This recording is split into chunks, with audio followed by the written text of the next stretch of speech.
As you reflect back on that acquisition attempt or that sort of negotiation, if you could roll back the clock and do it all over again, what might you do differently in the way you approach that deal?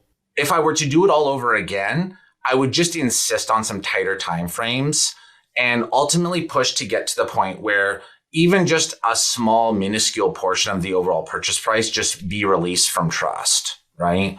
I think that would be different. Driving some hard deadlines. Yeah, that makes a ton of sense for sure. And getting some skin in the game. And so what did you feel like after that Zoom call? So the Zoom call ends, you leave the call. Just describe the emotional state you were in when you ended that Zoom call.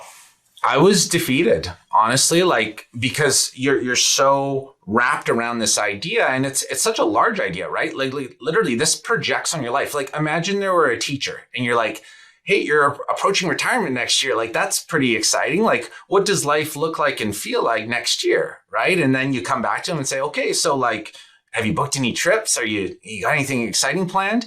And then all of a sudden one day you're like, nope, not happening. And we don't even have like a new revised date to give you. It is just not happening, right? Like, oh man, it takes the wind out of your sails at that point. So it definitely took you for it did. And what was awkward in addition to that is, again, like I had to lead kind of two lives at that point, right? I still had to put on the brave face. I couldn't take any time off or, even share the experience with anyone outside of my family. And I just had to just take it on the chin and continue on as normal, as if the whole thing never existed. Yeah. And then you got to somehow like create the energy to recruit 30 kids to come join you for the spring. Yeah. Oh my gosh, I can only imagine.